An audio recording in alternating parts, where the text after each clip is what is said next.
ചൈനക്ക് സംഭവിച്ചത് നിങ്ങൾ അറിഞ്ഞു?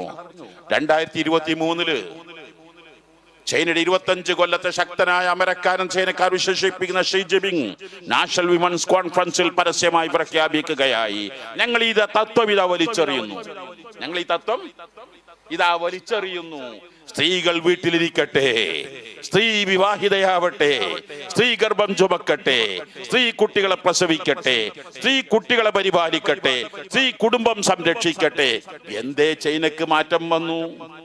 കാരണം 2023 ചൈനയിൽ മരിച്ചത് 14 മില്യനാണ്.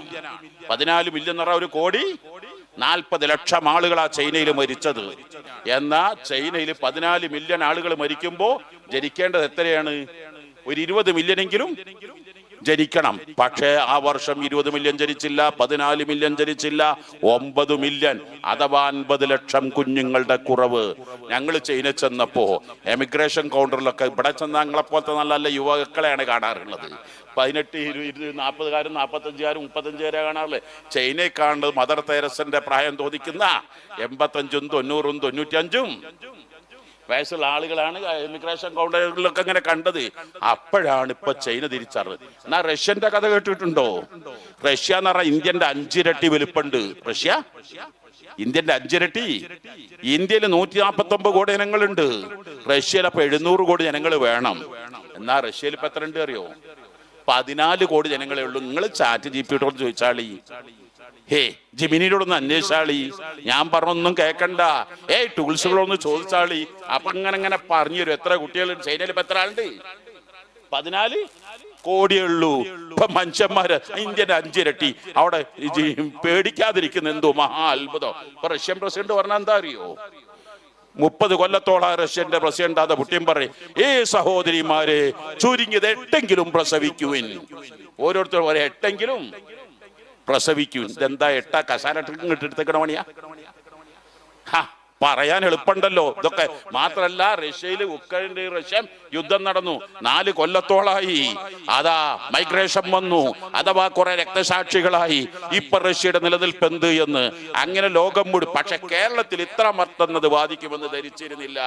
ആന്ധ്രാപ്രദേശ് മുഖ്യമന്ത്രി ചന്ദ്രബാബു നായിഡു പറഞ്ഞു, he wanted against dropping birth rate in Andhra Pradesh. He asked citizens to learn from the mistake of China, Russia, Japan, America and South Korea. ചില രാജ്യങ്ങളിൽ നിന്നുള്ള പാഠം നിങ്ങൾ പഠിച്ചില്ലെങ്കിൽ കാര്യം വലിയ അപകടമാണ്. അദ്ദേഹം ചോദിച്ച ചില ചോദ്യങ്ങളുണ്ട്. അദ്ദേഹം ചോദിക്കുകയാണ്, ആർക്കായി സൂപ്പർ മാർക്കറ്റ് ഉണ്ടാക്കുന്നത്? ആർക്കായി എയർപോർട്ട് ഉണ്ടാക്കുന്നത്? ആർക്കാണ് ഈ റെയിൽവേ സ്റ്റേഷൻ ഉണ്ടാക്കുന്നത്? ആർക്കാണ് ഈ സ്കൂൾ ഉണ്ടാക്കുന്നത്? ആർക്കായി കോളേജ് ഉണ്ടാക്കുന്നത്? ആർക്കാണ് ഈ റോഡ് ഉണ്ടാക്കുന്നത്? അദ്ദേഹം ചോദിക്കുക, നിങ്ങൾ അച്ഛനമ്മമാരെങ്ങനെ അങ്ങനെ ചിന്തിച്ചിരുന്നെങ്കിൽ ഇന്നിവിടെ ലോകം ഉണ്ടാകുമായിരുന്നു. എന്നിട്ട് അദ്ദേഹം ഒന്നും കൂടി പറഞ്ഞു, അടുത്ത പഞ്ചായത്ത് ഇലക്ഷനിൽ, ലോക്കൽ ബോഡി ഇലക്ഷനിൽ സീറ്റ് കൊടുക്കണമെങ്കിൽ 2ലേറെ കുട്ടികൾ ഉണ്ടെങ്കിലേ ഞാൻ സീറ്റ് കൊടുക്കൂ എന്ന തീരുമാനം പാസ്സാക്കണമെന്ന് ഞാൻ ആലോചിക്കുകയാണെന്ന്. നിങ്ങൾ ആലോചിക്കൂ, ഇന്ന് ലോകത്ത് 825 കോടി ജനങ്ങളുണ്ട്. 825 കോടി ജനങ്ങളുണ്ട്. ലോകത്തെ 193 രാഷ്ട്രങ്ങളും ഐക്യരാഷ്ട്രസഭ അംഗീകരിച്ചത്. എല്ലാവരും വരുമാനത്തിന്റെ സിംഹഭാഗം ചെലവാക്കുന്നത് വിദ്യാഭ്യാസത്തിന് വേണ്ടിയാണ്. പുറമെ ഏത് രക്ഷിതാവും അവന്റെ വരുമാനത്തിന് സിംഹഭാഗം ചെലവാകുന്ന കുട്ടികൾക്ക് വേണ്ടിയാണ്. നാട്ടിലെ പൊതുസമൂഹം ഫണ്ട് ചെലവഴിക്കുന്ന, ക്ലബ്ബുകൾ ചെലവഴിക്കുന്ന വിദ്യാഭ്യാസ സ്ഥാപനങ്ങൾക്ക് വേണ്ടിയാണ്. ഇതിലൊക്കെ കുറെ പഠിക്കാനുണ്ട്. നിങ്ങൾ ശ്രദ്ധിച്ചോ? മുത്തുനബിന്റെ ഓരോ പ്രവചനങ്ങൾ പറയാൻ കഴിഞ്ഞ കൊല്ലം വരെ നമ്മുടെ വിദ്യാഭ്യാസ വകുപ്പ്, നമ്മുടെ പബ്ലിക് സ്കൂളൊക്കെ വളരെ വളരെ മോശം നിലവാരത്തിലാണ്. കുട്ടികളാരും വരുന്നില്ല. എന്തുകൊണ്ടാ? അപ്പൊ ഗവൺമെന്റ് ഇതിനെ കുറിച്ച് കുലങ്കഷമായി ചിന്തിച്ചു. ചിന്തിച്ചപ്പം ഗവൺമെന്റ് കണ്ടെത്തിയത് ഇവിടെ പഠന നിലവാരം മോശമായത് കൊണ്ടാണ്, ഇവിടെ സ്കൂളുകൾ സംവിധാനങ്ങളില്ലാത്തത് കൊണ്ടാണ്, സൗകര്യങ്ങളില്ലാത്തത് കൊണ്ടാണ്. അപ്പോ ഏറ്റവും മികച്ച സൗകര്യം സർക്കാർ ഈ സ്കൂളുകൾക്ക് ആവണമെന്ന് കരുതി തീരുമാനമെടുത്തു. 45,000 സ്മാർട്ട് ക്ലാസ് റൂം ഉണ്ടാക്കി. 45,000 സ്മാർട്ട് ക്ലാസ് റൂമാണ് ഇപ്പൊ ഉണ്ടാക്കിയത് നമ്മുടെ ഗവൺമെന്റ്. 5,000 കോടി രൂപയാണ് സ്കൂൾ ഡെവലപ്മെന്റിന് വേണ്ടി ചെലവഴിച്ചത്. എന്നിട്ടും ഈ വർഷത്തെ കണക്ക് വന്ന് നോക്കുമ്പോ 1,25,000 കുട്ടികളുടെ കുറവാണ്. 1,25,000 പൊതു സ്ഥാപനങ്ങൾ. ഇപ്പം വിദ്യാഭ്യാസ മന്ത്രി പറഞ്ഞു കേരളത്തിലെ ജനനനിരക്ക് കുറഞ്ഞുപോയി. ഇവിടെ യഥാർത്ഥ കാരണത്തിൽ എത്തിച്ചേർന്നു. കേരളത്തിലെ ജനനനിരക്ക് കുറഞ്ഞുപോയി. ഇവിടെയാണ് പ്രവാചക തിരുമേനി സ്വല്ലല്ലാഹു അലൈഹി വസല്ലം തങ്ങള് 1400 വർഷങ്ങൾക്ക് മുമ്പ് പറഞ്ഞത് തസവ്വജുൽ വലൂദൽ വദൂദ്, നന്നായി പ്രസവിക്കുന്ന, ധാരാളം പ്രസവിക്കുന്ന, നല്ല സ്നേഹമുള്ള ഭാര്യമാരെ തിരഞ്ഞെടുക്കണം. തൊലിയുടെ നിറമല്ല നോക്കേണ്ടത്, പ്രൗഢിയും പ്രതാപവും അല്ല മനസ്സിലാക്കേണ്ടത്, ആഭരണങ്ങളല്ല നോക്കേണ്ടത്, നാഷണൽ ഹൈവേയുടെ ഓരത്ത് വീടാണോ റബ്ബർ എസ്റ്റേറ്റ് എന്ത് എന്നല്ല നോക്കേണ്ടത്. വൈവാഹിക ജീവിതത്തിൽ പ്രധാനമായും മാനദണ്ഡമാക്കേണ്ട 2 കാര്യമാണ്. ഒന്ന്, എന്നെന്നും സ്നേഹം. 90, 100, 110 എത്തുമ്പോൾ എല്ലാവരുടെ മുടി നിരക്കും. പക്ഷേ സ്നേഹം നിരക്കാൻ പാടില്ല. സ്നേഹം നിരക്കൂല. എല്ലാവരുടെ കയ്യും കാലും തളരും, സ്നേഹം തളരൂല. അങ്ങനെയുള്ള ഇണയാണ് നിങ്ങൾ തിരഞ്ഞെടുക്കേണ്ടത്, നന്നായി പ്രസവിക്കുന്നത്. ഇതൊരു 10-20 2-3 കൊല്ലം മുമ്പ് പറഞ്ഞിട്ടുണ്ടെങ്കിൽ എന്താകും ഇനി അവസ്ഥ? അവനെ ട്രോളാക്കൂലായിരുന്നു. Pet പെരുകിക്കോട്ടെ, pet പെരുകിക്കോട്ടെ. ഈ ചിന്ത എന്നവിടെ തുടങ്ങിയത് നിങ്ങൾ മനസ്സിലാക്കൂ. 1960 കാലഘട്ടങ്ങളിൽ കൊടിയ പട്ടിണിയായി, അതിദാരിദ്ര്യമായി, ജീവിക്കാൻ പട്ടിണിയായി മാറി. ഞങ്ങൾ ആലോചിക്കുന്നുണ്ട് 1977 കാലഘട്ടങ്ങളിലാണ് ഓമശ്ശേരി റഹ്മാനിയ ചോലക്കൽ മസ്ജിദിൽ ഈ വിനീത് മുസൈൻ നിബാരി മഹാനോടൊക്കെ പഠിക്കുന്നത്. അന്നത്തെ അവിടുത്തെ പട്ടിണി എന്ന് പറഞ്ഞാൽ രാവിലത്തെ ചായ പഴഞ്ചോറൊക്കെയാണ് അന്ന് ഉണ്ടാവാറുള്ളത്, പല വീടുകൾ ഉണ്ടാക്കാറുള്ളത്.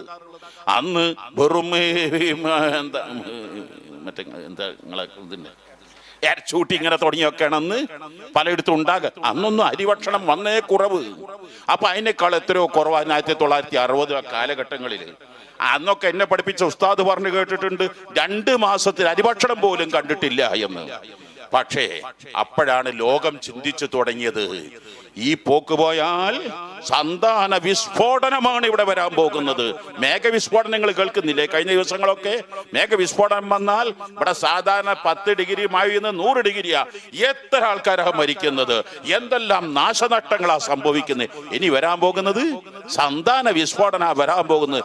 ആയതുകൊണ്ട് ലോകം തീരുമാനിച്ചു, സന്താന നിയന്ത്രണം, ബർത്ത് കൺട്രോൾ, ഫാമിലി പ്ലാനിങ് പല പേരിട്ടു. അത് സന്താന നിയന്ത്രണം മാത്രമേ ഉള്ളൂ തീരുമാനമെടുത്തു. ലോകം എല്ലാ രാഷ്ട്രങ്ങളും അത് തീരുമാനിച്ചു. പക്ഷെ ഇന്ത്യയിൽ അത് കർശന തീരുമാനം വന്നില്ല. അതിനും കാരണമുണ്ട്. അന്നത്തെ പ്രഥമ പ്രസിഡന്റ് രാജേന്ദ്ര പ്രസാദിനോട് ചോദിച്ചു, നിങ്ങൾ കുടുംബാസൂത്രെ പറ്റി എന്ത് പറഞ്ഞു? അപ്പൊ രാജേന്ദ്ര പ്രസാദ് പറഞ്ഞു, എൻ്റെ അമ്മ എങ്ങാൻ അങ്ങനെ തീരുമാനിച്ചിട്ടുണ്ടെങ്കിൽ ഞാൻ ഉണ്ടാകൂലായിരുന്നു. എൻ്റെ അമ്മന്റെ 11ാമത്തെ മകനാണ് ഞാൻ എങ്ങാനും അന്ന് ഉണ്ടാകൂലായിരുന്നു. എന്നാ കേരളത്തിലുടനീളം, ഇന്ത്യയിലുടനീളം ഞാൻ 1, നമുക്കൊന്ന്, ഞാൻ 2, നമുക്ക് 2, എല്ലാ സ്ഥലത്തും ബോധവൽക്കരണമായിരുന്നില്ലേ? എന്നാ ഇപ്പൊ എന്ത് സംഭവിച്ചു നിങ്ങൾക്കറിയോ? റഷ്യ എന്ത് സംഭവിച്ചു? ചൈന എന്ത് സംഭവിച്ചു? ജപ്പാൻ എന്ത് സംഭവിച്ചു? ആന്ധ്രാപ്രദേശ് മുഖ്യമന്ത്രി ചന്ദ്രബാബു നായിഡു പറഞ്ഞു, he wanted against dropping birth rate in Andhra Pradesh. He asked citizens to learn from the mistake of China, Russia, Japan, America and South Korea. ചില രാജ്യങ്ങളിൽ നിന്നുള്ള പാഠം നിങ്ങൾ പഠിച്ചില്ലെങ്കിൽ കാര്യം വലിയ അപകടമാണ്. അദ്ദേഹം ചോദിച്ച ചില ചോദ്യങ്ങളുണ്ട്. അദ്ദേഹം ചോദിക്കുകയാണ്, ആർക്കായി സൂപ്പർ മാർക്കറ്റ് ഉണ്ടാക്കുന്നത്, ആർക്കായി എയർപോർട്ട് ഉണ്ടാക്കുന്നത്, ആർക്കാണ് ഈ റെയിൽവേ സ്റ്റേഷൻ ഉണ്ടാക്കുന്നത്, ആർക്കാണ് ഈ സ്കൂൾ ഉണ്ടാക്കുന്നത്, ആർക്കായി കോളേജ് ഉണ്ടാക്കുന്നത്, ആർക്കാണ് ഈ റോഡ് ഉണ്ടാക്കുന്നത്? അദ്ദേഹം ചോദിക്കുക, നിങ്ങൾ അച്ഛനമ്മമാരെങ്ങാൻ അങ്ങനെ ചിന്തിച്ചിരുന്നെങ്കിൽ ഇന്നിവിടെ ലോകം ഉണ്ടാകുമായിരുന്നോ? എന്നിട്ട് അദ്ദേഹം ഒന്നും കൂടി പറഞ്ഞു, അടുത്ത പഞ്ചായത്ത് ഇലക്ഷൻ, ലോക്കൽ ബോഡി ഇലക്ഷനിൽ സീറ്റ് കൊടുക്കണമെങ്കിൽ 2ലേറെ കുട്ടികൾ ഉണ്ടെങ്കിലേ ഞാൻ സീറ്റ് കൊടുക്കൂ എന്ന തീരുമാനം പാസ്സാക്കണമെന്ന് ഞാൻ ആലോചിക്കുകയാണെന്ന്. ചൈനക്ക് സംഭവിച്ച നിങ്ങൾ അറിഞ്ഞു? 2023 ചൈനയുടെ 25 കൊല്ലത്തെ ശക്തനായ അമരക്കാരൻ ചൈനക്കാർ വിശേഷിപ്പിക്കുന്ന ഷീ ജിൻപിങ് നാഷണൽ വിമൻസ് കോൺഫറൻസിൽ പരസ്യമായി പ്രഖ്യാപിക്കുകയായി, ഞങ്ങൾ ഈ തത്വം ഇതാ വലിച്ചെറിയുന്നു. സ്ത്രീകൾ വീട്ടിലിരിക്കട്ടെ, സ്ത്രീ വിവാഹിതയാവട്ടെ, സ്ത്രീ ഗർഭം ചുമക്കട്ടെ, സ്ത്രീ കുട്ടികളെ പ്രസവിക്കട്ടെ, സ്ത്രീ കുട്ടികളെ പരിപാലിക്കട്ടെ, സ്ത്രീ കുടുംബം സംരക്ഷിക്കട്ടെ. എന്തേ ചൈനക്ക് മാറ്റം വന്നു? കാരണം 2023 ചൈനയിൽ മരിച്ചത് 14 മില്യനാണ്. 14 മില്യൺ എന്ന് പറഞ്ഞാൽ 1,40 ലക്ഷം ആളുകളാ ചൈനയിൽ മരിച്ചത്. മഅദിൻ അക്കാദമിയിൽ 55 സ്ഥാപനമുണ്ട്. മുത്തവ്വല് 600 കുട്ടികൾ പഠിക്കുന്നുണ്ട്. പോളിടെക്നിക് ഉണ്ട്, ITI ഉണ്ട്, ആർട്സ് ആൻഡ് സയൻസ് കോളേജ് ഉണ്ട്, ഫാർമസി കോളേജ് ഉണ്ട്, ഓറിയന്റൽ കോളേജ് ഉണ്ട്, MBA കോളേജ് ഉണ്ട്. ഇവിടങ്ങളെല്ലാം കൂടി ഒരു കൊല്ലത്തിൽ 4000 കുട്ടികൾ പാസ് ഔട്ട് ആവും. പക്ഷെ ഞങ്ങൾ 5000 കുട്ടികൾക്ക് അഡ്മിഷൻ കൊടുക്കും. ആ പ്രോസസ്സിംഗ് തുടരുമ്പോഴേ മഅദിൻ നിലനിൽക്കലുണ്ടാകുള്ളൂ. അപ്പൊ ഞങ്ങൾ ഒരു കൊല്ലം കുട്ടികൾക്ക് അഡ്മിഷൻ കൊടുക്കുന്നില്ല, 10 കൊല്ലം കുട്ടികൾക്ക് അഡ്മിഷൻ കൊടുക്കുന്നില്ല, എന്ത് സംഭവിക്കും? മഅദിൻ പൂട്ടേണ്ടി വരും. എല്ലാ സ്ഥാപനത്തിന്റെ അവസ്ഥ അങ്ങനെ തന്നെയാണ്. എന്നാൽ ചൈനയിൽ 14 മില്യൺ ആളുകൾ മരിക്കുമ്പോൾ ജനിക്കേണ്ടത് എത്രയാണ്? ഒരു 20 മില്യണെങ്കിലും ജനിക്കണം. പക്ഷേ ആ വർഷം 20 മില്യൺ ജനിച്ചില്ല, 14 മില്യൺ ജനിച്ചില്ല, 9 മില്യൺ അഥവാ 50 ലക്ഷം കുഞ്ഞുങ്ങളുടെ കുറവ്. ഞങ്ങൾ ചൈന ചെന്നപ്പോ എമിഗ്രേഷൻ കൗണ്ടറിലൊക്കെ ഇവിടെ ചെന്ന ഞങ്ങളെ പോലത്തെ നല്ല നല്ല യുവാക്കളെയാണ് കാണാറുള്ളത്. 18, 20, 40-കാരും 45-കാരും 35-കാരെ കാണാറില്ലേ?